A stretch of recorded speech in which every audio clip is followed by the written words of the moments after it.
what's up dribblers at mga shooters, kumusta? Kumusta po kayo? Usap-usapan nga po ang Calvin Abueva trade matapos ang kanyang mga posts sa kanyang FB account. At good news naman ito para sa ating pambansang kupunan na Gilas Pilipinas, ang bagong inilabas na rules ng FIBA. Yan ang ating pag-uusapan, tatalakayin sa video ito matapos po akong maglambing sa inyo ng isang like, share, comment down below, and don't forget to subscribe and hit that notification bell button para lagi po tayong updated sa ating pong mga video. At lahat po ng ating shoutout ay nasa dulong bahagi lang po ng video ito. Titan Ultra Giant Riser veteran forward Calvin Abueva ay kasalukuyang trending sa kanyang mga post sa kanyang social media matapos nga po ang post na tila ba nagpapahiwatig na gusto niya ng matrade at malipat sa ibang kupunan sa kalagitnaan ng All Filipino Cup, kung saan kasalukuyan pang nakikibaka ang kanyang kupunan na Titan Ultra Giant Riser.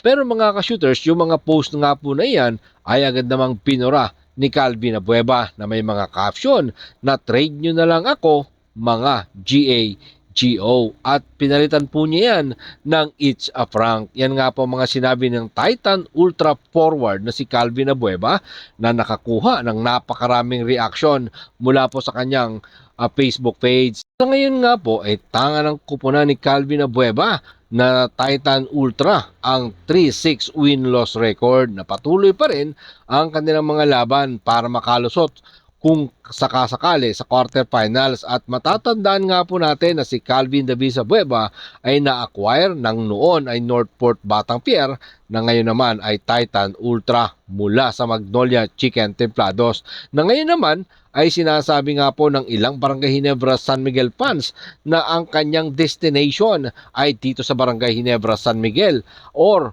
ang Converge Fiberxers. Pero kinumpirma na nga po yan ng Converge Fiberxers official na walang usapan na ganon ngayon, dahil porado na nga din po ang mga post ni Calvin Davis Abueva.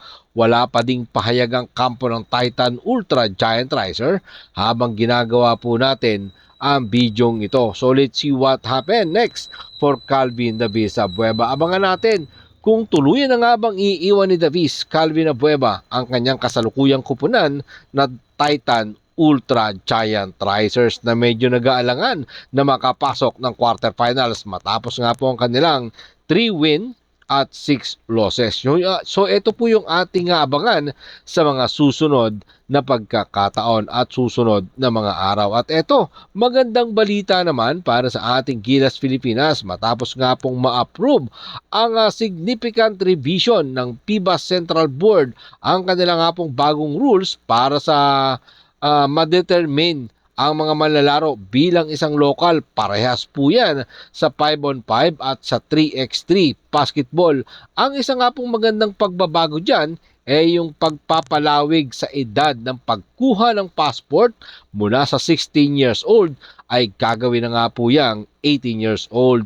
So ibig sabihin po mga shooters, no, na yan nga po ang mga manlalaro na nakakuha ng passport bago mag 18 years old ay maituturing ng local players, na dati ay itinuturing po nating naturalized player o itinuturing ni FIBA na naturalized player. Sinabi din nga po ni FIBA ang pag-update ng edad ay isang magandang hakbang sa mga kupunan na mayroong mga ganitong mga manlalaro at maging maganda ang kompetisyon. Sigurado mga shooters, magiging maganda ang kompetisyon sa ginawa nga po ito ng FIBA. Maganda dito para sa ating pambansang kupunan mga shooters, kasi sa daming Filipino foreign player na hindi makakapaglaro dahil nga po sa lumang rules ng FIBA. Pero ngayon, binago na nga po yan.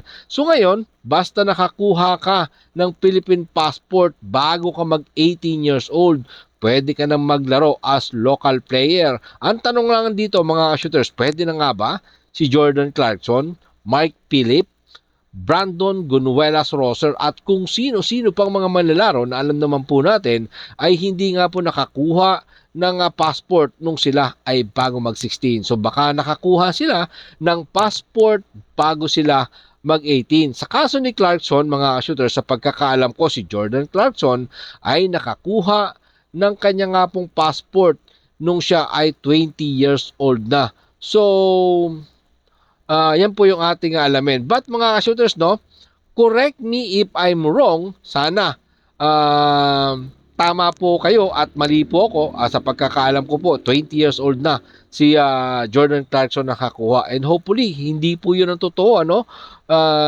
Sana 18 para naman maituturing na isang local. Ito nga pong si Jordan Clarkson.